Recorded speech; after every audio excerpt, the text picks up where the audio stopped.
Well, good evening, everyone. It's day 10 here in Las Vegas, Nevada, in the court case for the Bundys.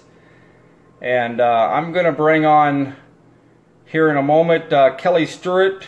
We're going to bring her on for an update for Portland here. So give us just a minute. We'll try to have you a pretty detailed update tonight. Let's see here.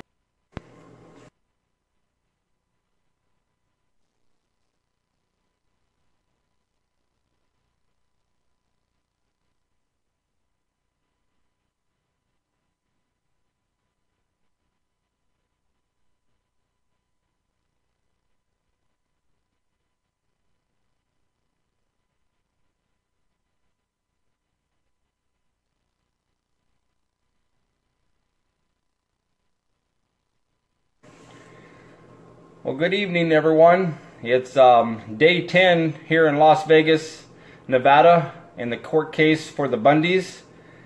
And I'm going to bring on, here in a moment, Kelly Stewart. We're going to bring her on for an update for Portland here. So give us just a minute. We'll try to have you a pretty detailed update tonight. Let's see here.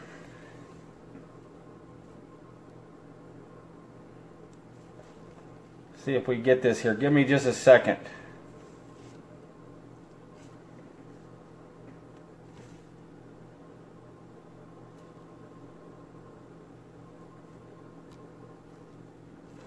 I'm not for sure how I'm doing this wrong here, but give me a moment here.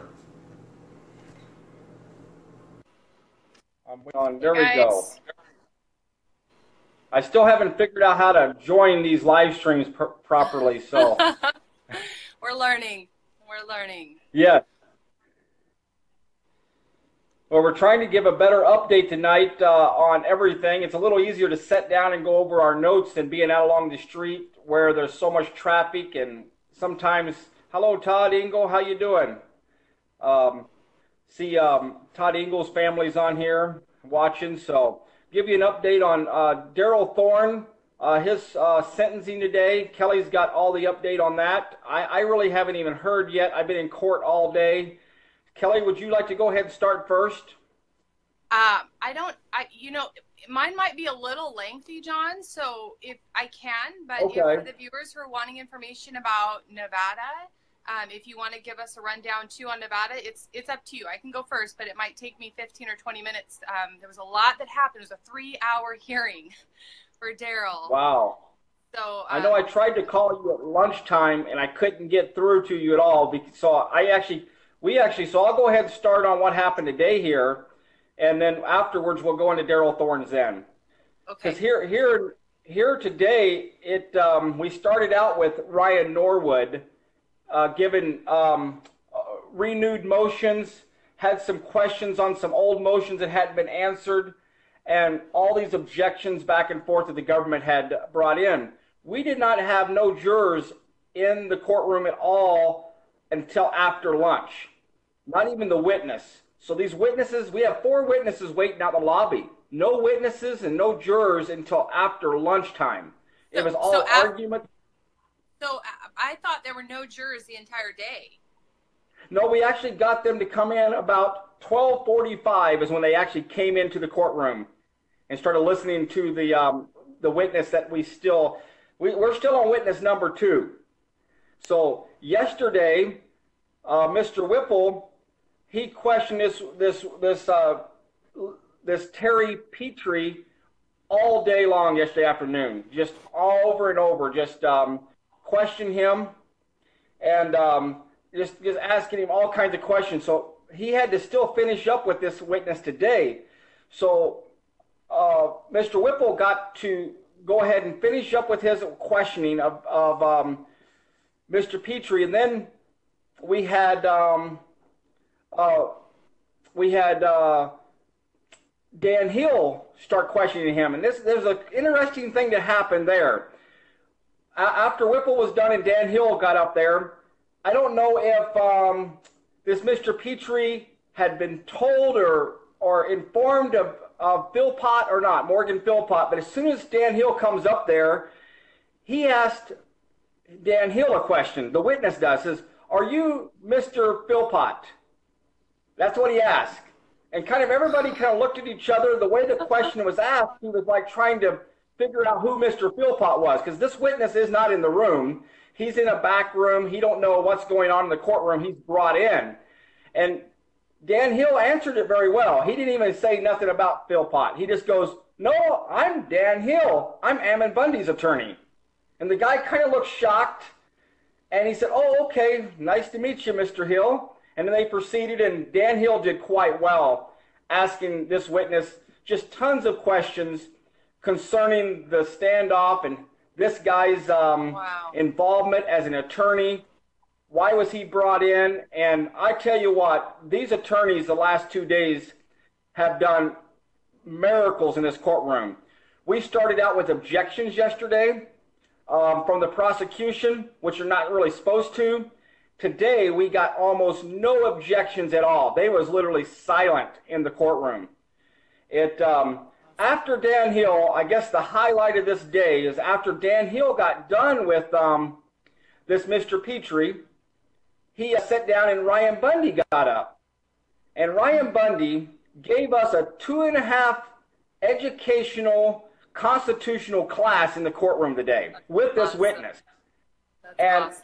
I'm only going to barely touch on it today, but first thing he does is he starts questioning this man. He's a 35-year-old lawyer. He asks him a couple of questions. He said, "Did you take an oath to uphold the Constitution of the United States?" Mm-hmm. And Mr. Petrie said, "Yes, I did. I was in the Air Force for like 14 years, and I had to take an oath. And I've been an attorney for 35 years. So this guy's a seasoned attorney. He's a federal seasoned attorney. He's been working for the federal government for over 35 years. That's a long time to be an attorney. Yeah. But the biggest point is he took an oath to the Constitution. Ryan Bundy asked him, "Do you know what the Constitution says?" The guy kind of sat there for a minute and said, "I don't." That's the problem with our country right now is we've got government employees, federal officers that have taken an oath to uphold something they don't even know what it says. This guy's been working for the federal government for 35 years, and he doesn't even know the Constitution. So Ryan Bundy, in the next 2.5 hours, educated the jurors and all of us. And I tell you what, the prosecution, they was literally over there dying, trying to hold themselves back from objection. Mr. Stephen Myrie, he was literally there like this, tapping his ink pen on the table for I don't know, sometimes a half hour at a time. Dan Shees literally had his hands in his face, and then he would be like, making ugly faces and trying to like, "Oh, this is just disgusting." And he was just so upset that he wanted to shut Ryan Bundy up so bad, but he did not. And Ryan Bundy at one point took his Constitution out of his pocket. And this Constitution, it's well worn. If anybody sees it right now, this Constitution that Ryan Bundy has, it's probably been with him for a long time here in jail. It's probably something that he has cherished, and it's well marked, and I mean, it looks like it's been worn a long time. But he took that Constitution, and he says, "May I approach the witness, Your Honor?" And she said yes. And he went up there and he gave the Constitution to the witness. And he said, "I want you to read out of this." And he took him step by step through all of the Constitution, and he asked him, "Is this what it says here about the federal government owning lands?" And he said, "Yes. But the federal government doesn't have to obey by the Constitution." This is the kind of stuff this guy was saying today. Good. That the federal government is, he took an oath to uphold it, but he doesn't have to obey by it. But they went by step, and they went by the brand inspector. He said, "What with the brand inspector in Nevada, that a court order had to be given before this brand inspector could give you permission to sell my father's cows. Who does he work for?" He said, "The state of Nevada." So the brand inspector works for the state of Nevada. He says, what does the state of Nevada Constitution say about brand inspectors and cows? It says you have to get a competent ruling by a state court, pretty much. They didn't have a right, the federal government. Ryan Bundy proved that the federal government had no right to even get an injunction against Cliven Bundy. The brand inspector had no right to even give them permission to sell the cows. Without the state giving the permission. The state. Wow. The state had to give the permission. The federal government did not have a right. This same witness with Mr. Whipple yesterday, he said that he didn't even need the state's permission to sell those cows or impound them, that he could do it on his own, but he just wanted to do it for the procedure part of it. So that's the only reason they even did it. But necessarily, they didn't need the right. These federal officers, they don't recognize state power. They don't recognize state authority. And they're complaining about Cliven Bundy that doesn't recognize federal authority. Yeah, so I'll say something to that. The reason to the viewers that this is so important, to people who say, well, the federal government has more authority than the state, and that's just how it is, and we're happy with that.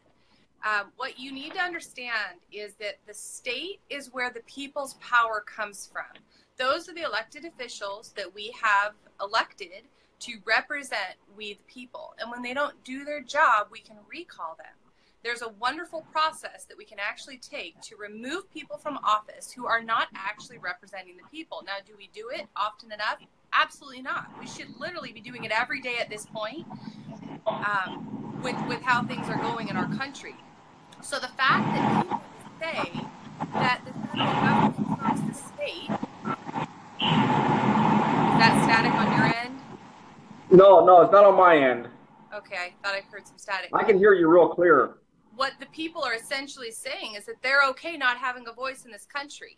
When people say, oh, the feds always have jurisdiction over the states, you're saying you're okay going back under the authority that our founding fathers broke free of. Our founding fathers broke free of the idea that we were going to live under a king.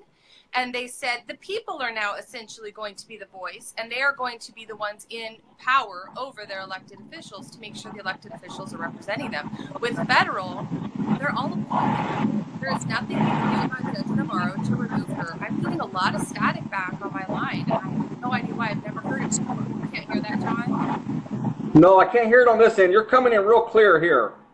Okay. So when John is saying this important piece that Cliven is trying to really get through to people, and Ammon and Ryan are trying to get through to people, it's because without the states having the authority, you have no authority over your country. You have no authority. Your voice doesn't count. In the federal government, your voice doesn't count. In the state government, your voice does count. Those people are elected versus appointed. So that's a really big deal that they're trying to drive home. They definitely are. And he talked about that today. He talked about why we left England and why we established here and all of our rights and how the Constitution came about before there was ever a federal government. And that we, the people, we're the ones that set up the federal government, not to them to be dictators over us. And this was all brought up in the court today to the jurors. This is probably the best I've ever seen it in any of these lawyers. These lawyers were amazed today. They've never seen anything like this. The courtroom, you could hear a pin drop again. This is the second time in this trial. So we're at day 10 when Ryan Bundy gave his opening statements at the very beginning. It was a good solid 60 seconds after he got done then before anybody spoke. The room was silent. Same thing today. Literally after this hearing was over with Ryan asking, and he's not done yet. We're coming back tomorrow for court. But as soon as Ryan finished today, everything got real quiet. And she dismissed the jurors, and then she just quietly turned to Ryan and she says, "While you were doing your cross-examination here of this witness, I made a call to your pretrial release." Excuse me. And she says, I went a little bit further, and I'm going to let you go home for Thanksgiving out to Mesquite to your family. She says, and I don't want you driving home Thursday night after visiting your family. I want you to stay out there. So I actually went a step further than two to let you stay out there. So Ryan, I mean, he's brave. He doesn't care. He's gonna ask for a little bit more. He always has. You know, Your Honor, I think we should be released. I should get to go home. I mean, he's been doing this all along, very professionally and very polite.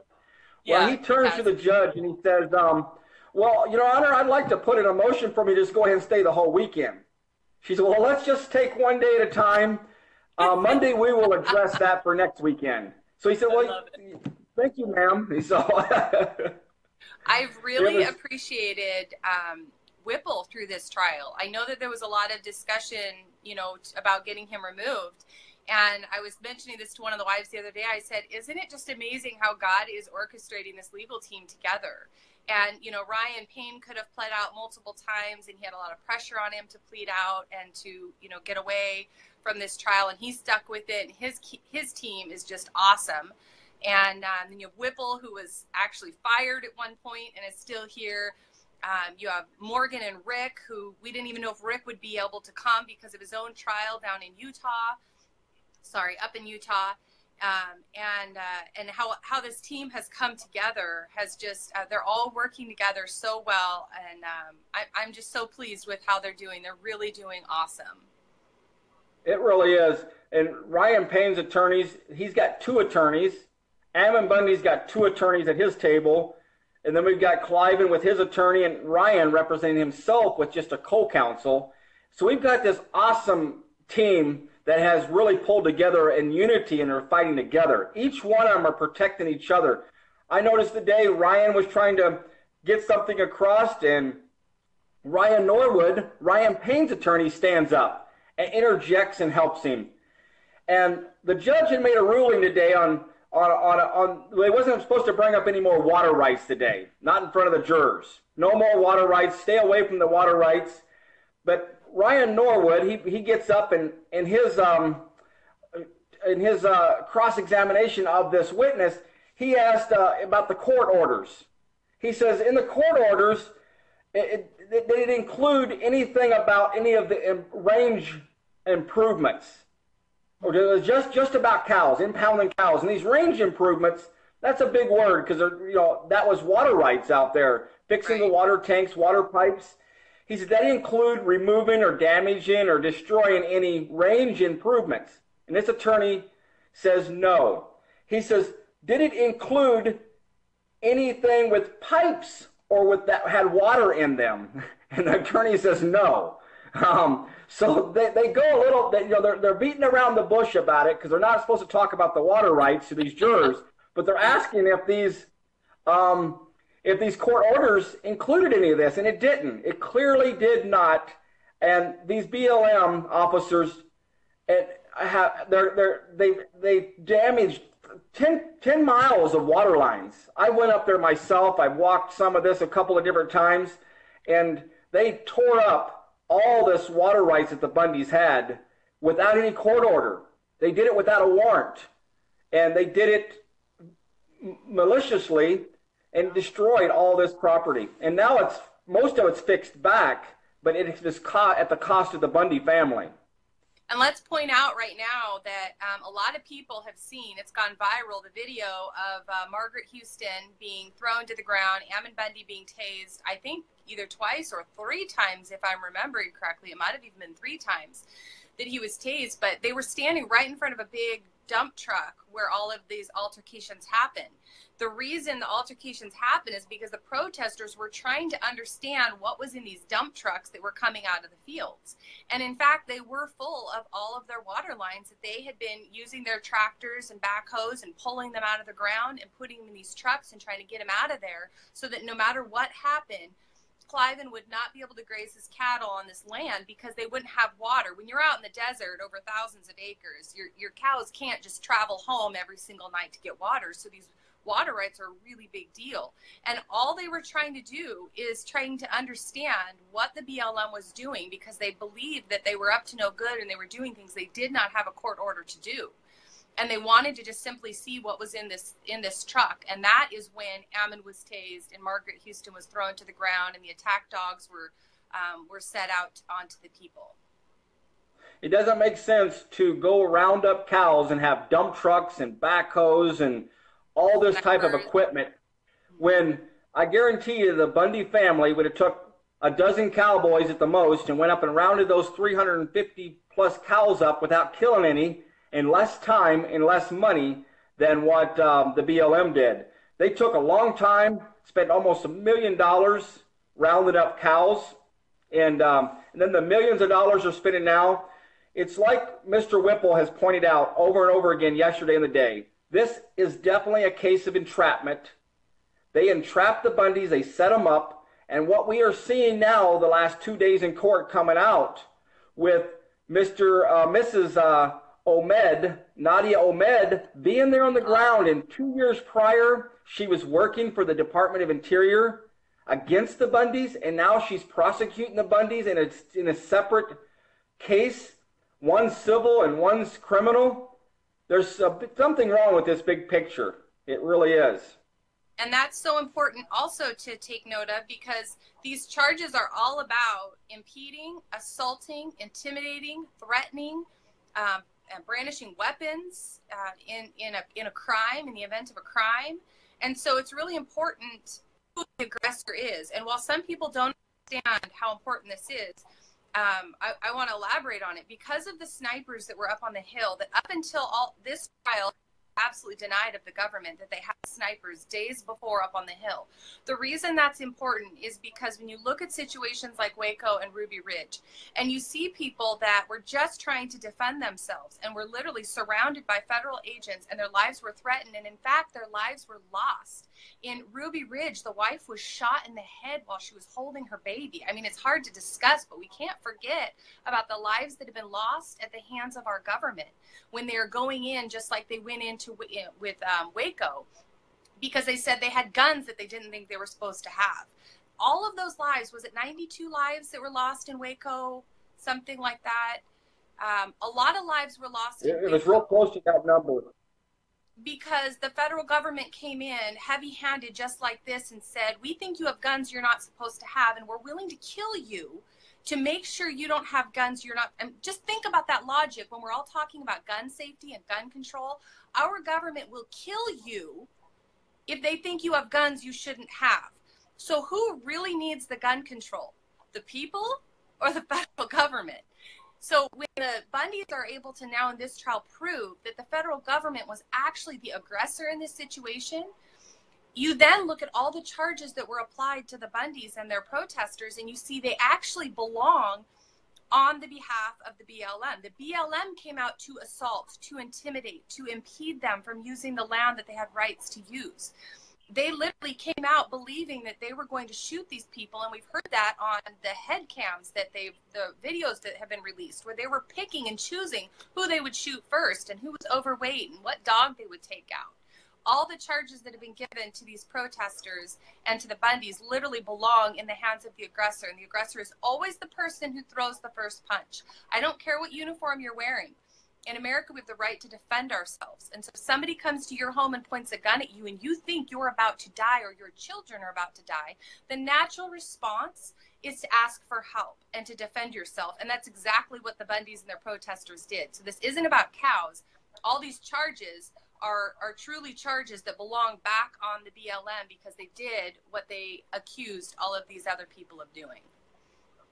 Exactly. And another point that has been brought up in two prior cases here in the last two trials is that how the sheriff actually told Cliven Bundy publicly on video that the BLM was giving the cows back. They were standing down, and nobody was even over there at the poundment site. They were miles away, and they wouldn't even went over there if it hadn't have been for the sheriff telling them that they was going to stand down.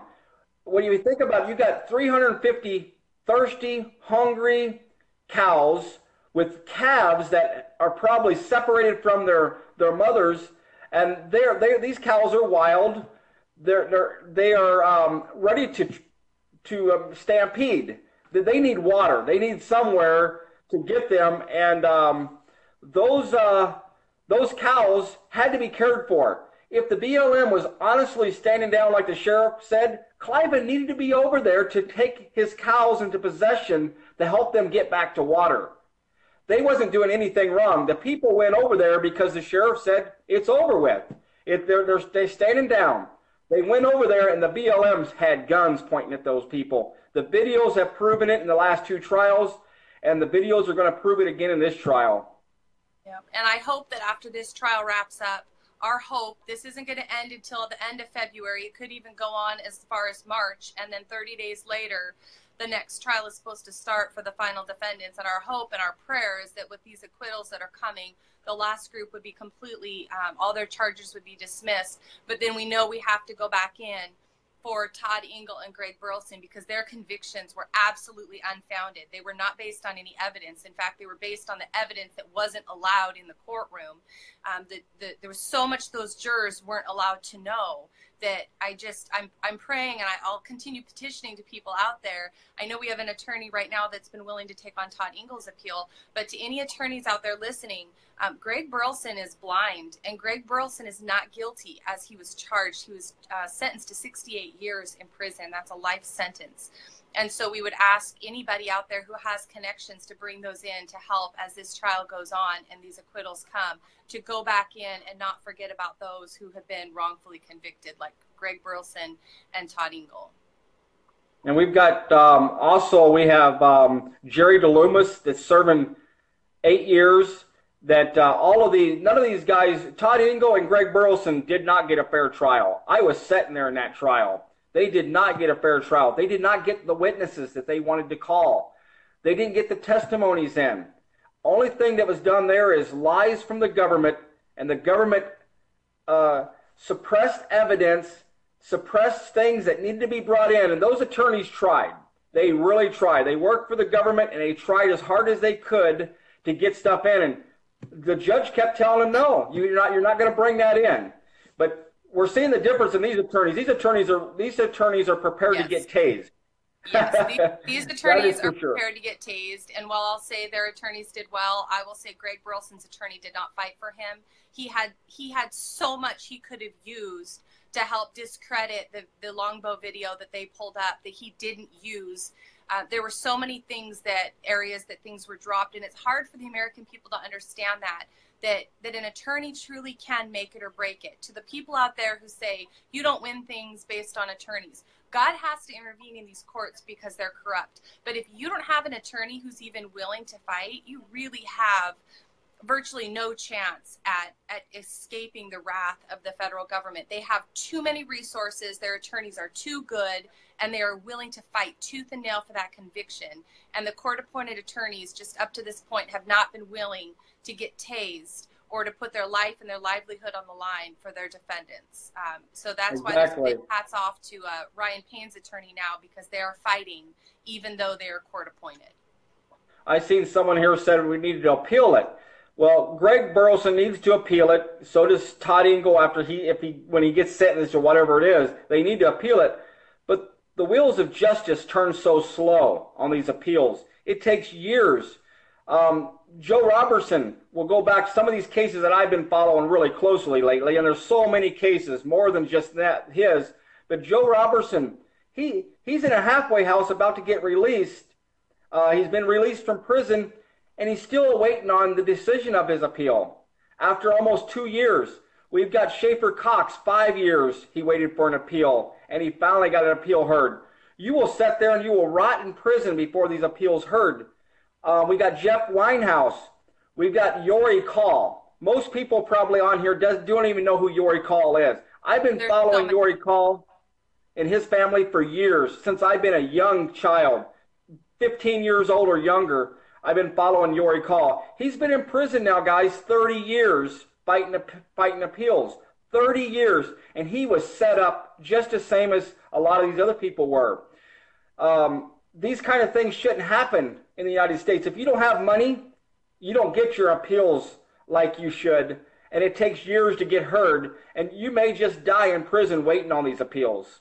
Yeah, well, when we look at all the other people that have been rounded up since the Bundy Ranch and the refuge, people like Thomas Lacavera, who wasn't arrested at the refuge, but he was arrested for a gun charge for having a gun at the refuge, and they arrested him after the fact. And Skylar Barbeau, they went after, and Bill Keebler, they went after. And you see that that when people take a stand against the government, that they end up suffering in the long run. I mean, look at what Marcus Mumford has gone through. Look at what Rick Kerber has gone through. And these are attorneys that are fighting. Anybody who stands up against this giant ends up suffering. Look at the things we've suffered, just our time and our energy and our sleep and our finances and our family time. You don't go up against the giant without having some form of sacrifice being involved in that. And it's really heartbreaking, because at some point it just feels like, when will it end? When will the list end? When will the sacrifice end? And that's where I go back to saying our appeal is to heaven, and we need God to intervene on this country. I saw some of that today in Daryl Thorne's hearing, I'll talk about later, but we need God back in the lives of these people, and we definitely need him in our courtroom. We definitely do. Going to Daryl Thorne there, I know that you was there, and you said it took 3 hours today for his sentencing and hearing. Mm-hmm. Go ahead if you want to. Yeah, we can go ahead and dive into that, and I'll do my best. I'm no Andrea Parker, but I did take a lot of notes today, or Becky Wald. She's another one who does great notes. There was just a couple of us in the courtroom, and that was difficult. But we were able to talk to Daryl a little bit at the beginning. He was able to turn around and talk with us, and he did ask where people were at. And I said, there's some people outside. Hellboy was there. Dwayne Emmer showed up. It was so great to see him and give him a hug. I wasn't able to be at his sentencing the other day, and he was sentenced to a year just the other day for the refuge. So I'll just kind of go through my notes, if that's okay, kind of like Andrea does, and see how well I do. And then if you have questions, you can interject or raise your hand. Sometimes it's hard to hear when we're both talking. So Jason Patrick's attorney was in there. He was present. So was David Fry's attorney. And of course, we had a good connection with David Fry and his legal team. And so that was really nice to see him in there. Ethan Knight was the one who was speaking. And then Jeff Barrows was just sitting down. Gabriel was sitting in the back, but, you know, he didn't participate in the second trial.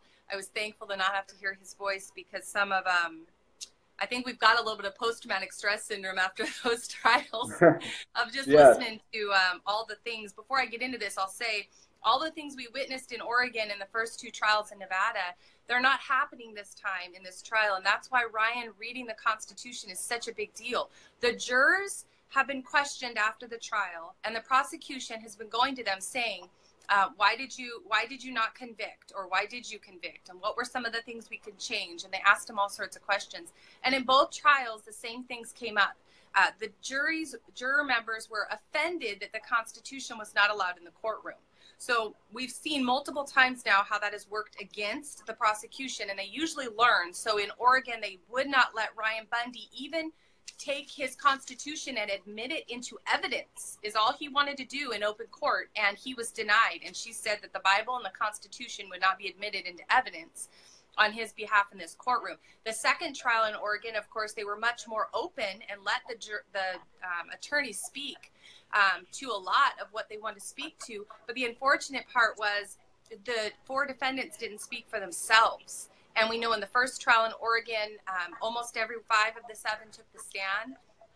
And then they had more freedom in the second trial, but all 4 court-appointed attorneys, who I will publicly say were not representing their clients and did not do a good job at all for those 4, but they told them not to take the stand. Jason Patrick is a natural teacher. Had he taken the stand, and Daryl Thorne is very personable when he speaks. Jake Ryan, anybody can love him. Dwayne Emmer, you just feel his patriotism when you speak to him. Had these 4 defendants taken the stand in their defense, they would have had some of the opportunities that Ryan Bundy is having right now in Nevada. Because the prosecution learned in both trials, the first time they continued losing because of all of their suppression. And now they're trying to be a little bit more free. So that was available to these 4 in Oregon, but since they didn't take the stand, they weren't able to teach and to explain why they did what they did. So now I'll get into his hearing. Let's see. So we did have Leah and the gentleman who does the Bundy court sketches, and that was funny because we just saw them, of course, in Nevada. And Maxine was there with Oregon Live. Conrad was there with PBS. So when they started out, they went through all of the plea agreements and explained why the sentences were so much less that they were requesting for all the other defendants who pled guilty. They continued saying all of them had plea agreements, all of them accepted responsibility for their wrongdoing. And so they were granted leniency in what was being requested. Most of the hearings were trying to, it's a strange thing, there's like feedback on the radio, like somebody has a trucker's radio or whatever on here, but I'll just keep going and hope. Do you have a TV on there maybe? What's Do you that? have a TV on around you? Is there any TV or radio? Oh, no, okay. nothing. I'm back in my bedroom and there's nothing on. But anyway, so she continued saying everyone else ahead of time has agreed to the enhancement, but Daryl Thorne was contesting it. So they wanted to do the terrorism enhancement. He was contesting that. They wanted to give him a 5, which would have given him much more time. And so much of the hearing was spent with his attorney. I believe his name was Nelson. Daryl's gone through 3 attorneys, and it was really encouraging to listen to this man. His name was Nelson. And he fought tooth and nail. He was sharp. He had case law memorized. He had statutes and codes and regulations memorized. And everything the prosecution said, he stood up and was ready to fight. He was fighting, in my opinion, like Daryl was his son or his brother, and he wasn't going to let him go without a fight. I mean, polar opposite from what we just saw with Daryl's or Dwayne's attorney and what we saw during the trial itself. Daryl's attorney at trial virtually didn't speak, much like Greg Burleson's in Nevada, didn't speak. And this attorney today, hats off to him, to Nelson, because he did absolutely awesome, and he is, I'm sure, part of the reason that Daryl did not get the 30-month sentence. After they negotiated and discussed what the actual sentence guidelines should be, they put him in 18 to 30 months. I'm sorry, 18 to 27 months, and the prosecution was asking for 30. After all of the discussion, they said, we want 30, and they explained why. This attorney getting up and fighting the way that he did for Daryl made all the difference in the world. The judge stated that the law says if a weapon is possessed and it was used to threaten, then you have to increase it 3 levels, which they did do. And she said the evidence shows this was the case. You did, in fact, have a weapon and use it to intimidate or threaten, which is so ironic because police and marshals and BLM have weapons that we feel intimidated by sometimes, and there's no charges brought. But Daryl just having his gun there meant he went up 3 points on his conspiracy charge because he had a weapon and apparently it threatened officers who were there. This was interesting, Dawn. She cited the Ed and Elaine Brown case as her reason for giving the terrorist enhancement. So one of the supporters of Ed and Elena Brown, they were the tax evasion case where they just felt compelled to stop paying their federal taxes. It ended up being a 9-month siege of their house and a standoff. I remember that. That was out east on the East Coast. Yeah, I don't know a lot about it. I remember. There's so many cases. Yeah. I just have briefly heard about what they went through and that they're now spending life in prison because they didn't give the federal government money. I mean, how insane is that? I'm all for order and justice, but nobody belongs in a box because they didn't give the federal government tax dollars that they shouldn't be receiving anyway. That's just absolute ludicrous. They're not a threat to the public, and here they are spending life in prison. So she brought up their case, and she cited the rulings on their case. And she said they had a friend that came, and that friend walked behind the camera multiple times, and he had a gun. And voluntary security, somewhat like Daryl, and so she said at the end, because his ruling applied, in order to get the terrorist enhancement, this was kind of interesting. The terrorist enhancement comes if the offense was intended to promote action against the government, if the offense was calculated to retaliate against the government, or if the offense was calculated to influence or alter the course of government operation. And she determined that because in the Brown case, his security was there to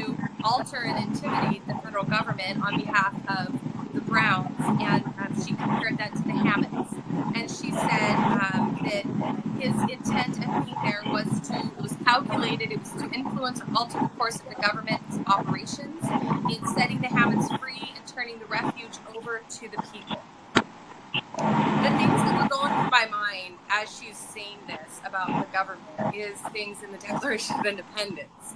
And I just thought, you know, I don't want a war, and I definitely don't want any bloodshed. But how can people that knows history, that knows in the history it says that there may come a time, can I say these words I'm about to say, John? Well, there's a lot of people are complaining here that there's so much static. They can't hear you hardly, but they can hear me, and every time you talk, the static picks up really bad. So I'm not for sure what it is, but they're saying that there's nothing, no static at all when I'm talking. So I'm not for sure what's happening there. Weird. You know, let me see if it's a bathroom fan that's running that could be doing it. Hang on. So hopefully we'll get this fixed here. And okay, let's see. I had a bathroom fan running to kind of drown out my voice so that I didn't get interrupted. I hope that's better. I'm so sorry. I can hear you really clear. I can hear you real clear myself. Okay. So what was so interesting to hear, what it takes to receive the terrorism enhancement is essentially to be willing to overthrow your government in one form or another. To overthrow the government meaning to alter or abolish the government when it becomes tyrannical. And those words that I just stated were actually quotes from the Declaration of Independence. And so it's very perplexing to me, and I'm not promoting anything one way or another. I'm just saying it's perplexing to me that we have a government that says the Constitution is the law and you have a Constitution protected right for this and that, and our framers laid this and that out. But then, you know, I can hear just constant static. I have no idea why. I'm not sure either. That's what they're saying. A lot of people are saying. Some people are saying it's better now. It's clear. People are saying now. So okay, I can still hear it. I've never heard that before. It just sounds like I don't know, like a fan is on in my phone. But at any rate, so it's very clear that we're not allowed to challenge our government. We can't do anything to alter or influence our government. And I thought that was strange because that's a part of protesting. That's our goal when we protest, is to alter the direction that our country is going. When Martin Luther King Jr. protested, he didn't protest because he wanted to hear his own voice. He protested to alter to influence or alter the course of the government operation. And now when you're convicted of doing that, you get a terrorist enhancement. That's what our founding fathers did, and it's what they laid out for us as the people, being the fourth branch of government. So people are saying the static is coming back. I'm just going to keep going and hope that it works in the end. So anyway, she ended up, let's see. She said, okay, so Daryl Thorne's attorney stood up and he discussed, he challenged a lot of things that the prosecution was throwing at them. And he said, you're citing things that actually turned its back on Congress and added commentary to a law that Congress actually wrote in saying that no commentary was to be added to this law regarding the terrorist enhancement. And, making it very clear what terrorism is and what it isn't, and that they can't just add to it and now add this commentary that, well, it's terrorism against the United States, but it's also if you're trying to retaliate against the government or alter the government or change or influence the government. Because, he was trying to defend Daryl, that Daryl Thorne isn't a terrorist. He was trying to defend his countrymen. He wasn't trying to terrorize anybody. So he fought really hard for that. At one point, at the end of this, 2 hours in, Judge Brown, who I'll say I have so much more respect for now that I've witnessed Judge Navarro. Judge Brown, for anybody watching that doesn't know, is Oregon, and federal judge in Oregon, about to retire, sat on the Bundy case there, and Judge Navarro is Nevada.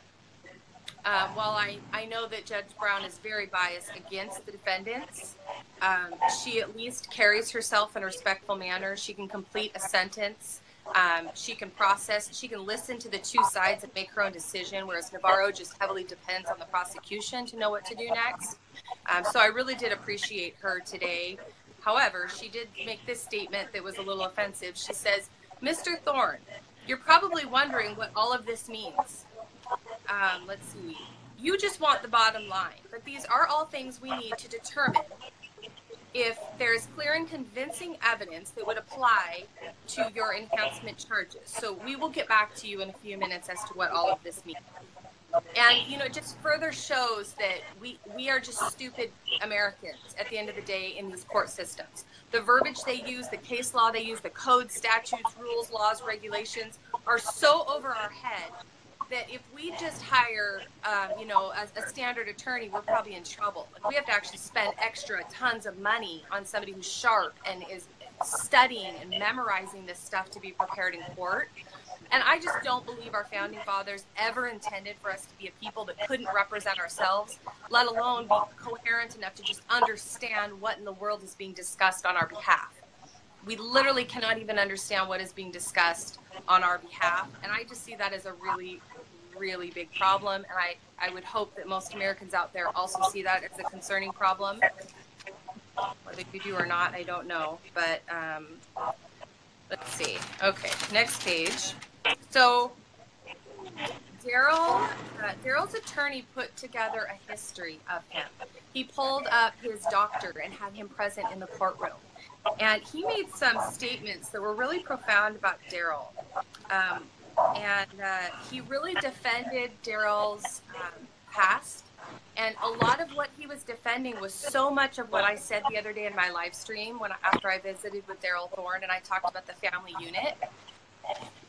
I don't know if that attorney watched my video, but I felt at times he was quoting what I said, and hopefully it's just because he understands that with a broken home, you end up with broken people in the end. And he put together this profound video for the judge, and he included the doctor in it that moved Judge Brown. I mean, she said, "I am moved by what you've presented to me." She said he has gone through things that nobody should ever have to go through. And they were trying to compare the difference between him and Jake Ryan. At one point, his attorney said, this was kind of funny.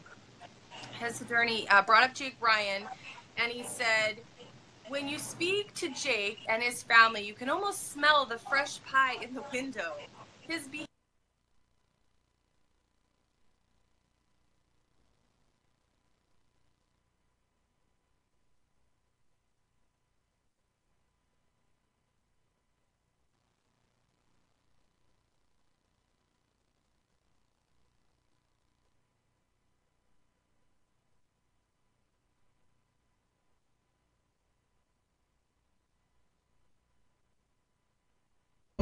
Ryan.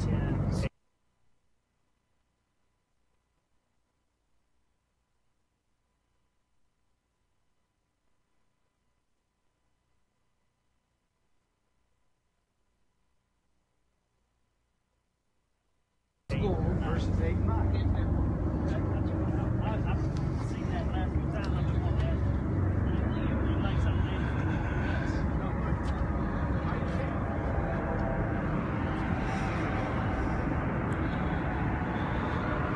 Waiting for people to get on here.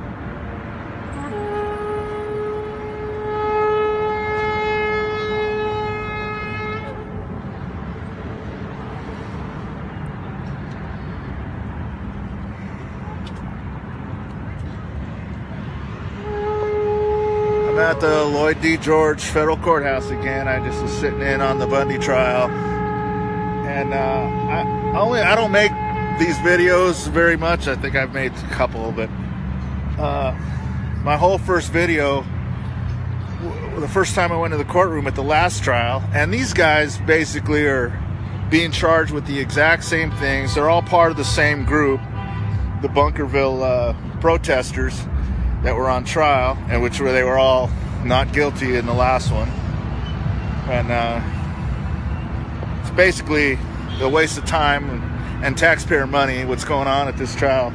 But the first trial, I was shocked when I went in that if you walked in with this Constitution sticking out of your shirt like this, if that much was showing out of your shirt pocket, the marshals would make you put it away.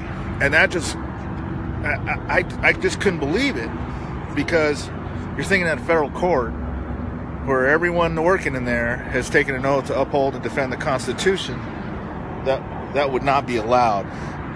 And I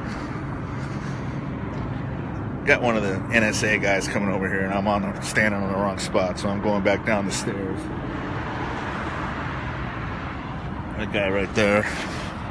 Anyway, I was blown away that you couldn't take this in there. And I'm you know, I think I mentioned in that video, I expected to see pictures of George Washington in that courtroom and the Constitution all over the walls. Well, you couldn't even take this in there. You can't even show it. Put it in your pocket. I asked the guy, what's the offensive part? The part says, we the people, or George Washington's head. And he said, just put it in your pocket, in your pants pocket. Okay.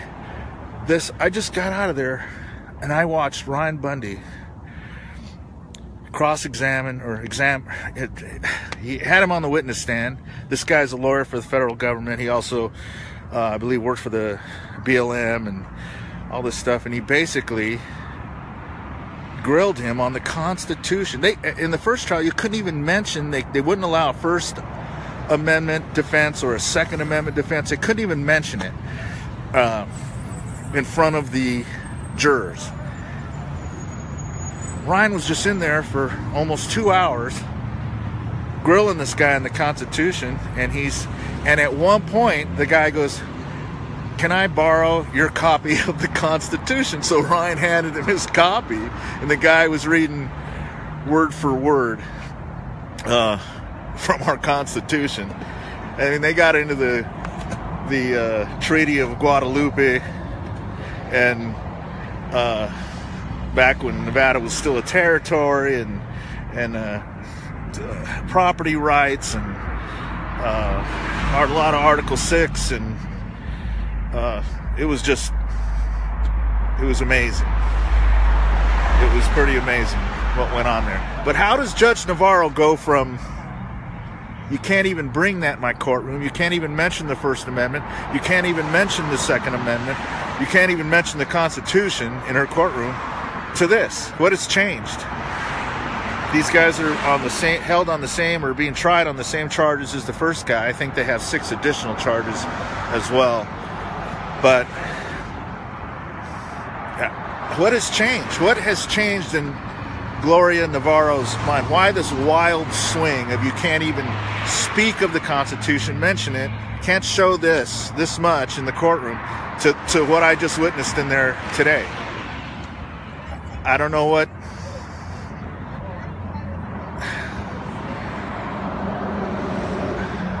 I mean, if you're a judge, especially a federal judge, and you've made a decision on what's right and what's wrong, well, what was right in what she felt was wrong in the first trial, and this trial is basically over the same charges.